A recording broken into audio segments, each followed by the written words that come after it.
Voilà, bonjour. Donc, je vais refaire la même opération que celle que j'avais fait pour le mini-projet 1, cette fois-ci avec le mini-projet 2. Sauf que, cette fois-ci, on part pas avec rien. On a déjà fait le mini-projet 1, et puis, ma foi, pourquoi pas le réutiliser pour faire le mini-projet 2 ? En informatique, en programmation, en informatique en général, on n'essaye pas à chaque fois de réinventer la roue. Et puis si on a des choses qui existent déjà, ben, autant s'en inspirer. Dans le mini-projet 1, on avait un menu. Dans le mini-projet 2, on a aussi un menu à afficher. Bon, ce qu'on doit afficher, c'est un peu différent, mais ça reste la même chose, il y a un menu à afficher. Dans le mini-projet 1, on allait lire des données dans un fichier. Dans le mini-projet 2, on va aussi lire des données dans un fichier. Par contre, on ne va rien écrire. Alors, je vais repartir de là et puis essayer d'écrire un programme, ma foi, qui respecte les spécifications du mini-projet 2. Alors, cette fonction écriture, on peut commencer par l'effacer. Je vais aussi enregistrer ça sous un autre nom.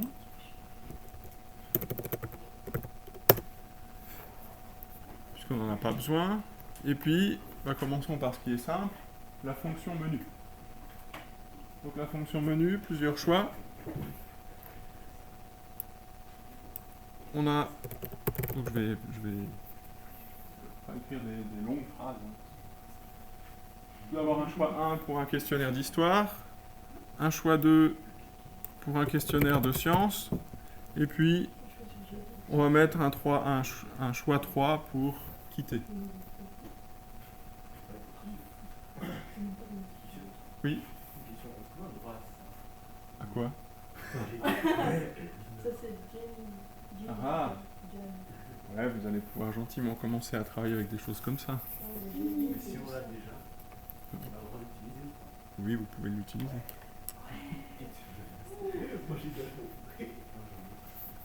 Pourquoi Nano, ça vous plaît pas? Non. Comment ça? Mais faut pas oublier comment utiliser Nano, parce que dans certains cas, on n'aura pas d'utilitaire d'éditeur comme ça, graphique, qui est tout joli. Donc il faut savoir utiliser les deux. Ouais, ça dépend. Ça dépend. Alors, mais oui, moi je l'utilise aussi. Donc ensuite, suivant les choix, on doit appeler la fonction questionnaire. Alors la fonction questionnaire, elle n'existe pas encore. On va la faire. Pour le moment, elle ne va rien faire d'autre que imprimer ou afficher à l'écran questionnaire quand on l'appelle. Et puis si le choix il est 1, on appelle la fonction questionnaire. Si le choix c'est 2, on appelle aussi la fonction questionnaire. Mais dans le cas 1, on voudrait bien que ce soit le questionnaire d'histoire, et dans le cas 2, on voudrait bien que ce soit le questionnaire de sciences. Et puis qu'est-ce qui fait la différence entre ces deux questionnaires? C'est le fichier qu'on va utiliser. Alors, on peut déjà essayer... Je vais enlever le module qui permet de... On peut déjà voir, ma foi, si ça fonctionne comme ça. On a fait le menu, et puis on a une fonction questionnaire qui fait rien, et puis on teste ça. Alors, 2.2, donc on peut choisir pas grand chose. Voilà. On peut choisir soit histoire, soit science. Alors si on choisit histoire, ici on a bien affiché le questionnaire, donc ça veut dire que la fonction questionnaire a bien été appelée. Si on choisit science, ça joue aussi, et puis si on choisit quitter, ça quitte. Jusque là, tout va bien.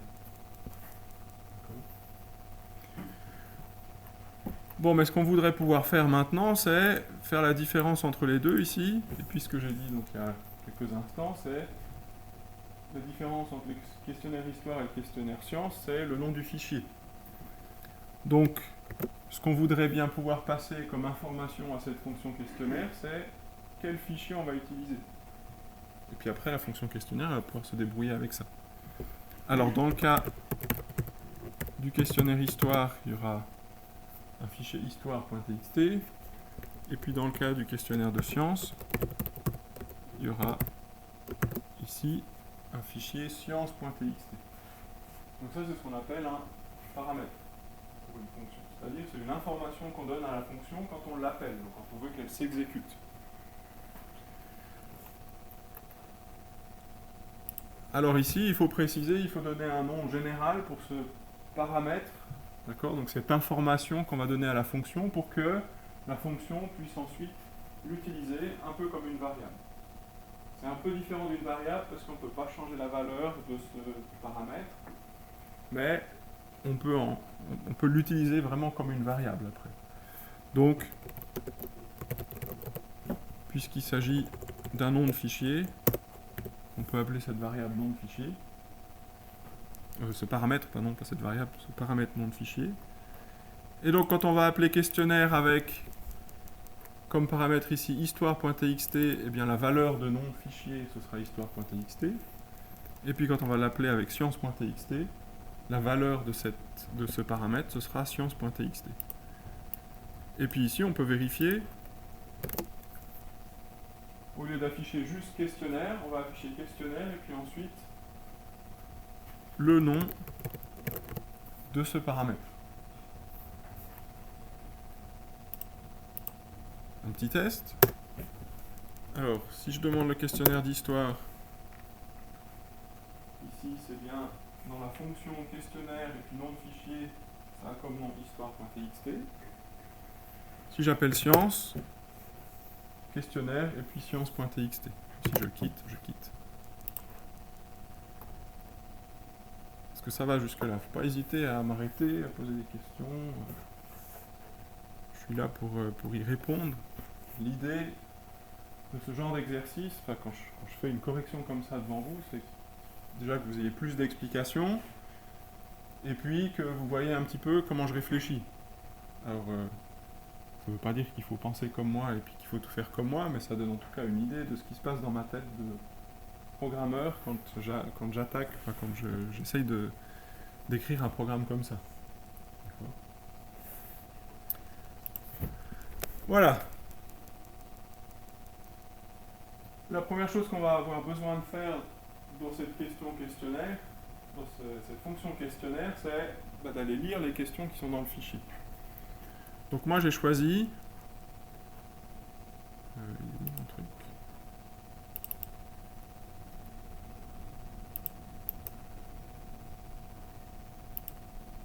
Voilà. Moi j'ai choisi de présenter mes fichiers de cette manière-là. On a tout d'abord la question, les 3 réponses possibles, et tout à la fin, le numéro de la réponse qui est correcte. Le tout séparé par des points-virgules. Et puis donc, vous voyez que j'ai pas mis des questions, des vraies questions. Je n'ai pas eu le courage d'aller chercher. Voilà, puis après, question 2, les 3 réponses possibles, et puis la réponse correcte, etc. Donc ici, ça veut dire que c'est la deuxième réponse qui est correcte, donc ce serait celle-ci.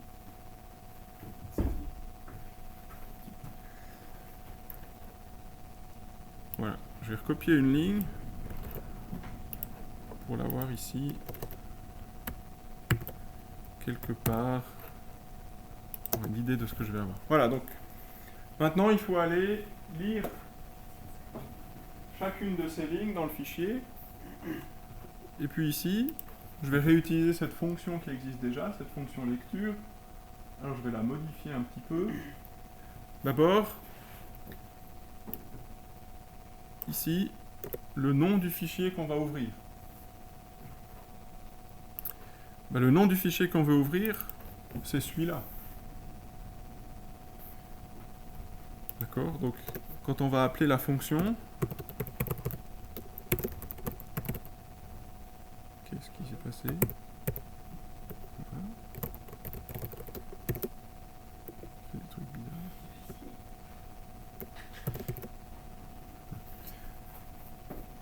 peut faire le même principe que pour la fonction questionnaire. On va appeler la fonction lecture avec comme paramètre un autre fichier. Maintenant, on imbrique, on a des paramètres qui sont passés en paramètres, mais donc ici, comme paramètre nom de fichier, donc ici, si on appelle la fonction questionnaire avec histoire.txt, le paramètre nom de fichier est égal à histoire.txt. Quand on appelle la fonction lecture avec nom de fichier, ici on aura comme valeur histoire.txt, et donc dans la fonction lecture, ce paramètre nom de fichier, il aura pour valeur histoire.txt. Alors j'ai mis le même nom qu'ici, d'accord, mais les deux en fait n'ont rien à voir. Ils sont liés, mais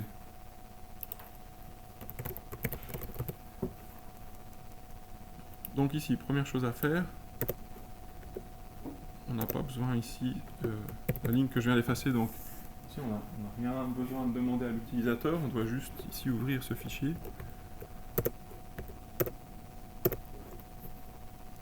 Et puis, pour chaque ligne du fichier,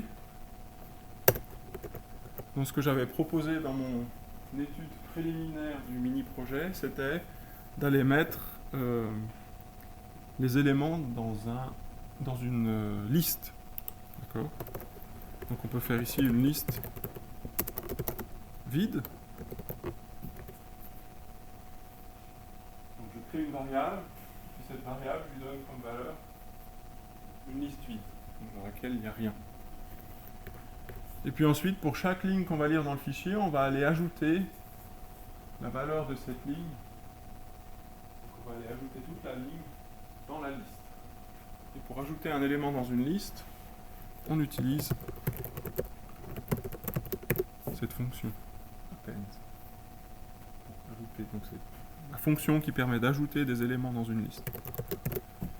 Et puis à chaque étape, donc, on va aller ici rajouter dans la liste au fur et à mesure chacune des lignes du fichier qu'on est en train de lire. On peut voir ce que ça fait. Lecture, nom de fichier. Alors, cette fois-ci, je vais utiliser l'outil qui permet d'exécuter ligne par ligne. D'exécuter ligne par ligne le programme pour voir un petit peu ce qui se passe au fur et à mesure qu'on exécute cette partie-là. J'espère que j'ai pas fait d'erreur.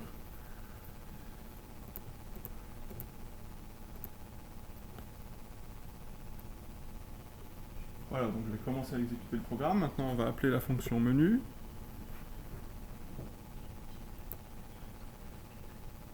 Ici, on nous demande notre choix, donc histoire. Vous voyez la valeur. Donc choix, ça a été lu, c'est égal à 1. On voit que c'est une chaîne de caractères. On continue. Cette chaîne de caractères, on la transforme en entier. Donc vous voyez, il y a les guillemets qui sont partis. Maintenant, cette chaîne de caractères, c'est un entier. Et puis d'après le choix, donc ici, choix est égal à 1. Alors, on appelle la question questionnaire, la fonction questionnaire. Avec, vous voyez ici, nom de fichier, donc le paramètre nom de fichier qui est égal à histoire.txt. On arrive dans la fonction ici, nom de fichier, c'est bien égal à histoire.txt. On continue, là on a affiché, on ne voit pas, mais on a affiché sur l'écran ce message questionnaire puis nom de fichier. Et maintenant, on va aller faire un petit tour dans la fonction nom de fichier et voir ce qui se passe quand on l'exécute. Donc, on ouvre le fichier, ça nous crée une variable ici. Alors, comment est-ce que ça fonctionne? Je ne vais pas expliquer, puis ça ne sert à rien de rentrer dans les détails. Ensuite, on crée une liste vide. Alors, je vais aller afficher le contenu de cette liste.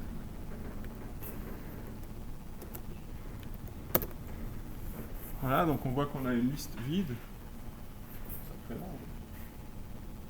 Et puis on va aller lire chaque ligne du fichier. Donc on va lire la première ligne. Qu'est-ce que j'ai fait?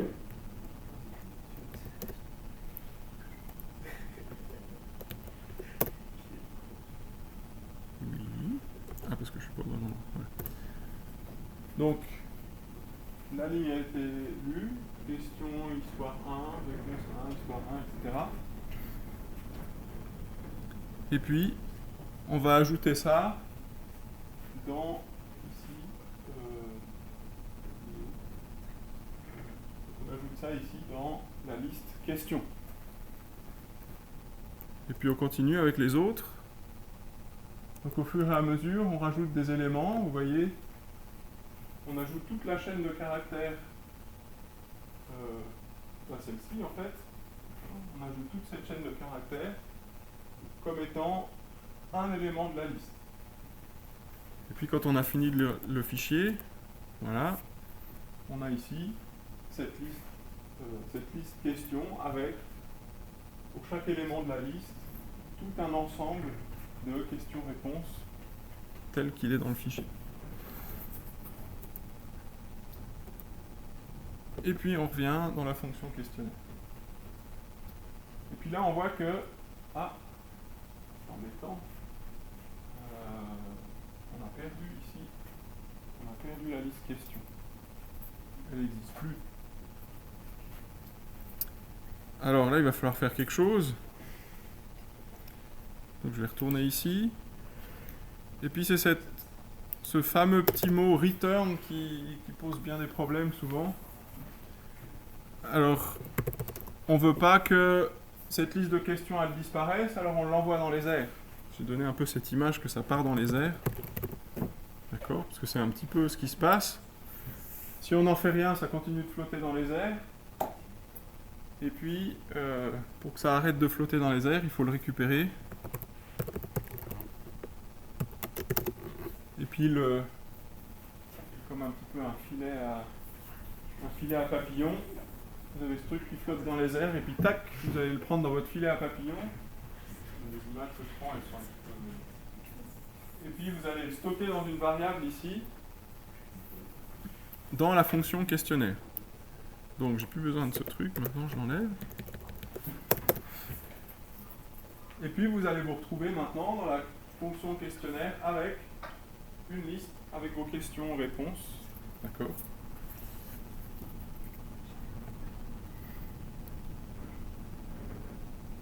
Voilà. Donc je peux vous montrer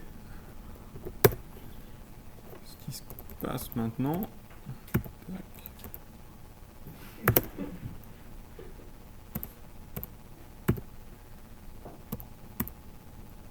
Ah, je ne l'ai pas sauvegardé, c'est pour ça.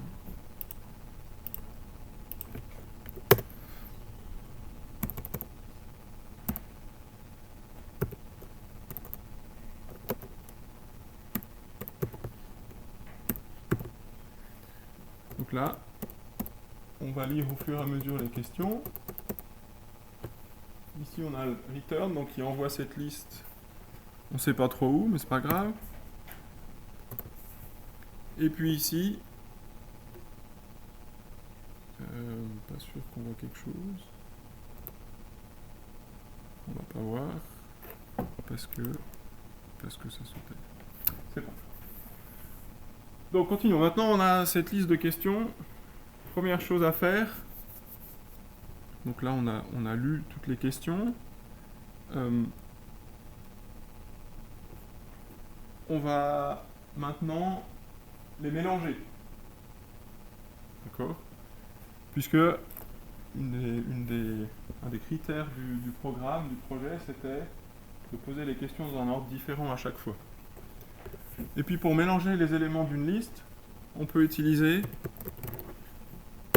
la fonction shuffle. Donc il va mélanger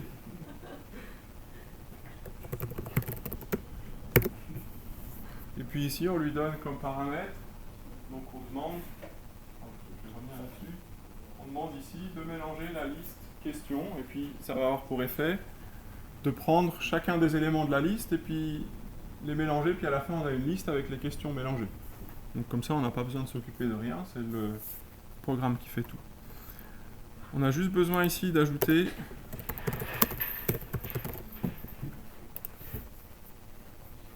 ce mot-clé import et puis suite random, ça importe un module qui existe déjà dans Python, qui permet de gérer les nombres aléatoires.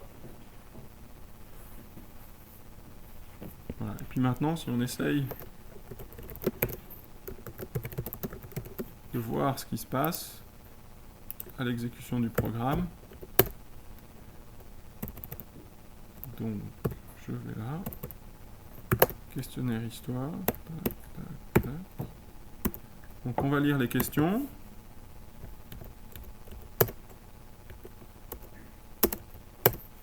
Là, on voit ce qu'on a. Donc ici, on voit les questions qui sont dans l'ordre. Question 1, question 2,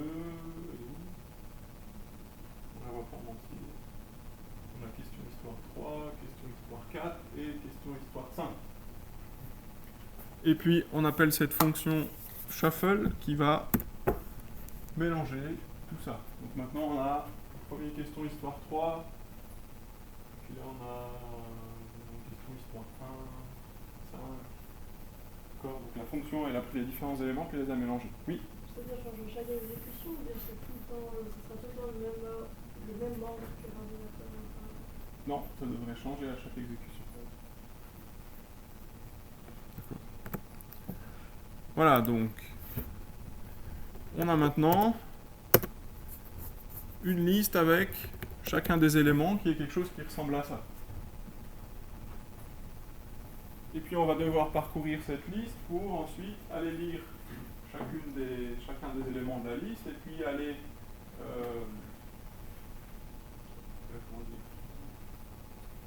chercher, tout d'abord afficher la question, afficher les réponses possibles, lire la réponse de l'utilisateur et puis ensuite la comparer avec la réponse qui est correcte. Alors, pour parcourir une liste, on utilise cette fonction for question in question. Donc ça va aller lire, c'est mis au singulier, donc ça va lire une question dans la liste des questions. Une question, c'est tout un ensemble comme ça. Hein. C'est à la fois la question, les trois réponses, et puis le numéro de la réponse correcte. Ensuite, il faut pouvoir séparer ces différents éléments, parce qu'on veut afficher une fois la question, et puis après les réponses, et puis après on veut utiliser ce dernier. On a vu, ici les séparateurs que j'ai utilisés, c'est le point virgule. Donc on peut, ici, transformer cette chaîne de caractères en une liste. Donc question, et puis question point. Alors tout d'abord, je vais commencer par enlever. Quand on lit, on a ici à la fin un retour à la ligne. Je vais l'enlever celui-là parce que sinon après il m'embête quand je fais la comparaison. Donc, c'était quoi? Strip pour enlever un caractère.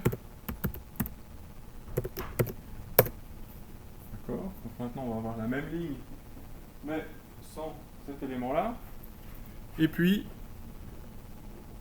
on va ensuite séparer les éléments avec le split et en donnant comme caractère qui sépare les différents éléments le point virgule. On aurait pu prendre autre chose, hein. Un tiret, un slash, l'espace, ça n'aurait pas été très bien parce que si on a des questions avec des espaces ou des réponses avec des espaces, ben on n'aurait pas pu différencier est-ce que c'est un espace de la question ou est-ce que c'est un espace qui sépare les éléments entre eux. C'est pour ça que j'ai choisi autre chose ici. Voilà, donc qu'est-ce qu'on a une fois qu'on a fait ça?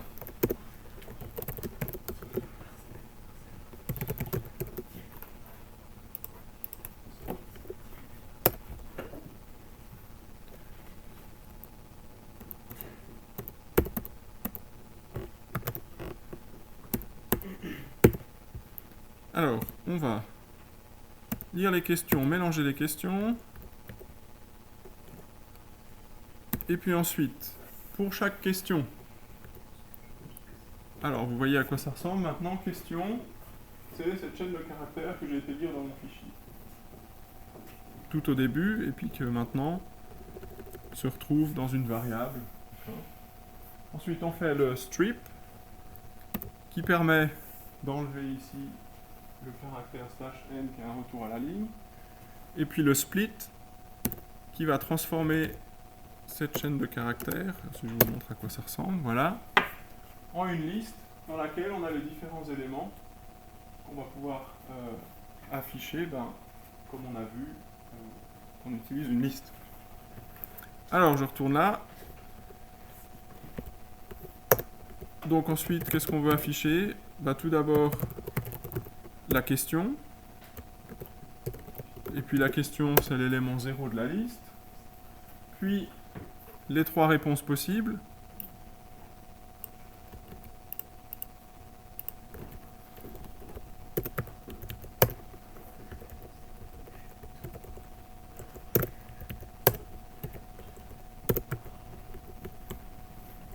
Un, 2 ou 3. Et puis là, on peut rajouter un petit peu d'informations pour que les utilisateurs ils sachent quelle est la question 1, quelle est la question 2 et quelle est la question 3. Voilà, donc ça devrait nous afficher. Maintenant, si j'enlève l'utilisation du logiciel pas à pas.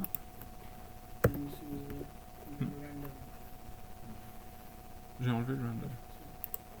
Effectivement, c'est pas celui-là que je voulais enlever. C'est celui-là. Merci. Et puis.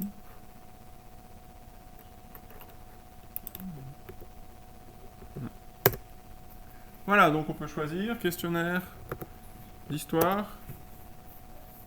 Et puis là, donc comme j'ai jamais demandé, il affiche question histoire 5, réponse 1, 2, 3 du histoire 5, 3, 4, 2, 1. D'accord, donc il m'affiche bien les questions dans le désordre. Donc il faut encore demander ici à l'utilisateur d'entrer son choix. Et puis pour ça, choix égale input. On va mettre votre choix.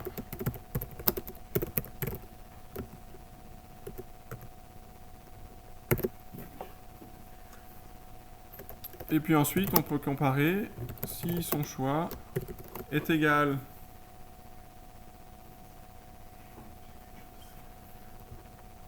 à question ici de 4. Donc le tout dernier élément ici de la liste donc question au singulier, c'est la réponse qui est correcte. Donc si le choix de l'utilisateur est égal à la réponse correcte, et bien dans ce cas-là, on peut lui afficher, je sais pas moi, bravo. Et puis, on a encore besoin d'une variable score pour parce qu'on nous demandait d'afficher le score. Et puis sinon, on lui affiche mauvaise réponse. Voilà.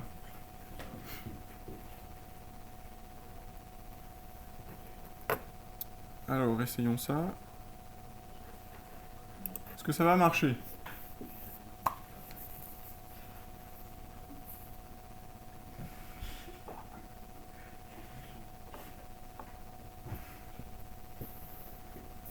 On va afficher ici encore. On va essayer. Alors, questionnaire histoire. Question histoire 3. Quelle est la bonne réponse? Je sais pas, au hasard je réponds 1, c'est pas la bonne réponse. Je réponds 2, c'est pas la bonne réponse. C'est pas la bonne réponse. C'est pas la bonne réponse. J'ai pas eu de chance parce que j'ai toujours répondu faux. Alors on va recommencer, on va aller tricher un peu. La question 5, la bonne réponse c'est 2, parce qu'il faut quand même vérifier si ça marche quand on met la bonne réponse. 2, bravo. Ça a l'air d'être bon ça. 3, 2, ah c'est bon, c'était au hasard là. Ok, donc ça a l'air de prendre les réponses quand elles sont bonnes. Par contre, si je mets 6, il va me dire que c'est la mauvaise réponse.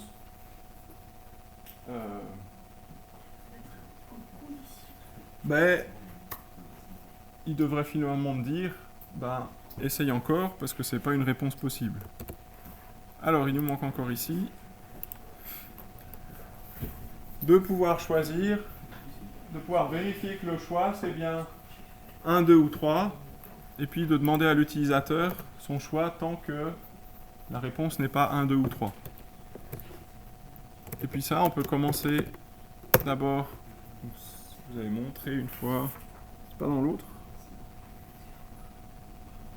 je sais plus si c'était dans celui-là. Une astuce qu'on peut utiliser, c'est d'abord mettre une réponse qui n'est pas correcte. Et puis ici, on peut essayer si choix pas égal à 1 ou choix pas égal à 2 ou choix pas égal à 3, eh bien, pardon, c'est pas si, c'est while, sinon. Donc tant que le choix n'est pas égal à 1 ou à 2 ou à 3, eh bien, on va demander à l'utilisateur de rentrer son choix à nouveau.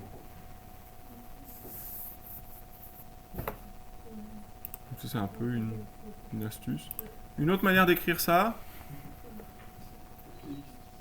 dans une liste, ouais. Alors une autre manière d'écrire ça, ce serait d'écrire, je vais le mettre en commentaire celui-là pour le moment, c'est while choix not in, pas dans. Donc si on parle un peu anglais, on arrive à comprendre un peu mieux pourquoi c'est comme ça. Et puis, on peut donner une liste.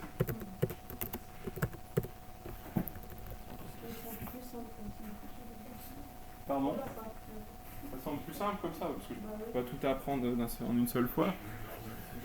Donc ici, on donne une liste, et puis on demande à Python de regarder si le choix qu'a fait l'utilisateur, donc si tant que le choix qu'a fait l'utilisateur n'est pas dans cette liste, c'est-à-dire tant que c'est pas 1, 2 ou 3, alors on va lui poser la question de son choix. Et puis on va le répéter comme ça jusqu'à ce que l'utilisateur il rentre la bonne réponse. Oui ? Si tu n'as pas une égalité, ça marche pas, non ? Une ? Si tu mets 6 choix plus grands que 4. Alors on peut faire les inégalités aussi. Une troisième méthode. While. Parce qu'on veut répéter tant que la valeur n'est pas correcte. Si tu mets if, il fait une fois, puis c'est la deuxième fois, il refait pas. Voilà, il fait une seule fois. Puis après il continue. On peut aussi essayer de faire comme ça. 6 choix plus grand, strictement plus grand que 3, ou choix plus petit que 1.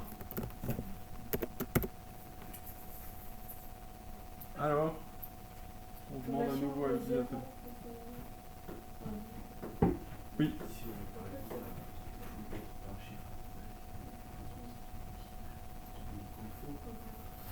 Alors là, on va avoir une erreur, oui.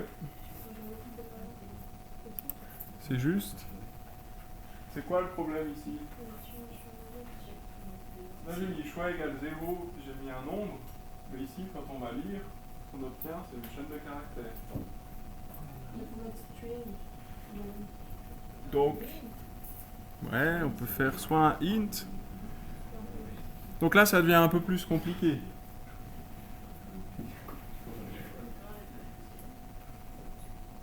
On espère qu'il sait lire, oui. Donc ça ne va marcher puisque c'est des comparaisons, c'est des valeurs numériques.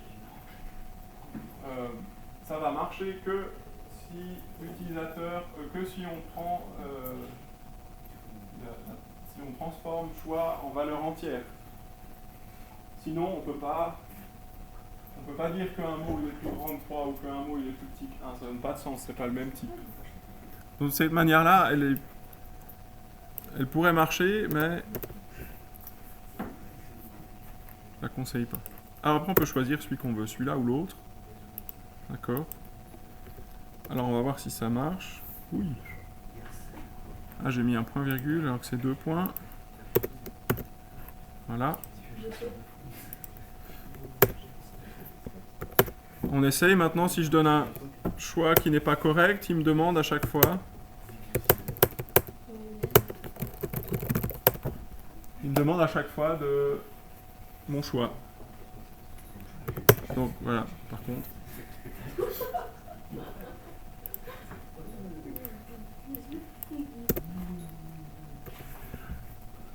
Et puis pour finir, donc ici pour rester un petit peu plus correct, puisqu'on n'utilise que des chaînes de caractères,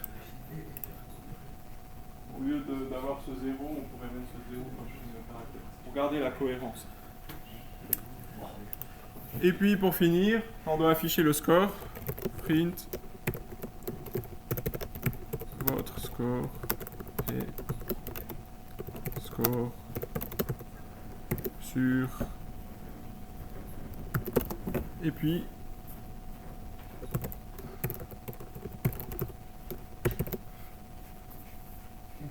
on a une nouvelle sur la vue celui-là. Donc ça donne la longueur de la liste ici, donc le nombre d'éléments qu'il y a dans la liste. Et comme ça, hein, ici, on n'a pas besoin de savoir combien de questions on a dans la liste, puisque la boucle ici, elle va s'exécuter jusqu'à ce qu'il n'y ait plus d'éléments dans la liste. Et là, on peut afficher le score de manière correcte, sans également savoir combien il y a d'éléments dans la liste. Et si on exécute ça, on essaye 1, 2, 3, 2, 1, 2 sur 5. Alors, est-ce que c'est une bonne probabilité? Je vais faire ça en quatrième. Et voilà. Donc, c'est pas un programme très très long. D'accord. Alors, j'ai choisi de réutiliser ce qu'on avait déjà fait pour le mini-projet 1, parce que ça peut nous servir. Hein. Ce qu'on a déjà fait, on peut le réutiliser. On doit modifier certaines choses, donc j'ai dû modifier certaines choses, mais j'ai quand même réutilisé une partie de ce que j'avais fait avant, donc j'ai pas tout réinventé. D'accord. Et puis après, j'ai réutilisé un peu les éléments, enfin ce qu'on a vu jusqu'à maintenant. Hein. Donc input ici pour pouvoir aller lire ce qu'écrit un utilisateur au clavier. Ensuite, bien penser que ce que l'utilisateur y rentre au clavier, ce sera toujours une chaîne de caractères.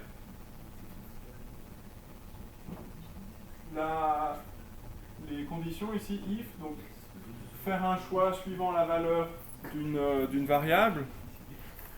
On peut aussi, j'aurais pu aussi ici, ne pas transformer cet élément en entier, et puis ici à la place mettre des chaînes de caractères. C'est une autre manière de faire. D'accord ? Ensuite, l'utilisation de paramètres dans une fonction. Donc quand on a une fonction, ici on a pour ce projet en particulier, tout est pareil, d'accord, quand on pose les questions, c'est toujours la même chose, que ce soit histoire ou science. La seule chose qui change, c'est le nom du fichier. Alors s'il n'y a que le nom du fichier qui change, ce n'est pas nécessaire de réécrire une fonction pour chaque thème pour les questions. Il suffit ici de mettre un paramètre, et puis ce paramètre, il prend pour valeur la valeur qu'on donne ici entre les parenthèses quand on appelle la fonction. Et puis on peut ensuite utiliser ce paramètre comme si on avait une variable. D'accord ? Et puis là, je le réutilise dans la fonction lecture pour spécifier dans quel fichier on va aller lire. Ici, lecture de fichier, bon, pas très compliqué. Toujours cette fonction for, cette boucle qui nous permet d'aller lire très facilement chaque ligne du fichier. D'accord ? là, le paramètre pour dire si on est en lecture ou en écriture ou en ajout de données. Donc là, comme on va juste lire des questions, c'est pas la peine de donner l'autorisation d'écrire dans le fichier. Et puis ici, peut-être, juste ce return qui a pour effet d'envoyer cette liste question un petit peu, on ne sait pas trop où. Et l'idée, c'est d'aller récupérer cette liste en la mettant dans une variable. Et puis après, ici, une ou deux fonctionnalités. Strip pour supprimer un caractère de la liste, supprimer un caractère d'une chaîne. Et puis ici, le split pour séparer une chaîne de caractères et mettre chacun des éléments dans une liste. Et puis pour le reste, ma foi, c'est assez rien de particulier. Peut-être cette nouveauté, d'accord, plutôt ici que de faire une condition avec 3 valeurs, eh bien, on met tout dans une liste et on utilise cette structure si, tant que cette variable-là n'est pas un élément de cette liste, eh bien, on va ici comme ça. Est-ce que vous avez des questions? Oui. Le paramètre, donc tu l'introduis dans la fonction que tu veux de manière générale, mais en fait, c'est pas une variable, tu as besoin de définir avant, tu mets dans les questions de ça. Oui, alors c'est pas comme une variable, mais on l'utilise après comme une variable. Ouais, mais t'as pas besoin de le soulever. Non.